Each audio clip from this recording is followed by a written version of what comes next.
Bună, eu sunt Yasmina și acesta este primul meu videoclip. Sper că o să am și eu like-uri. Vreau și eu să fac un challenge, dar nu am cu cine. Da.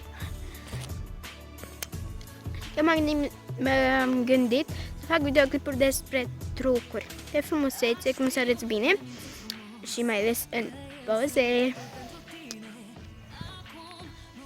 Vreau să vă spun că sunt o mare fană Alina Ieremia și Iuliana Beregoi. Vă pup și vă iubesc! Dacă vă vor plăcea videoclipurile mele, să vă dați un like. Dacă nu, accept și un dislike, dar nu prea bine. Vă pup, vă iubesc, cred că v-am mai spus că vă iubesc. La revedere, pupic!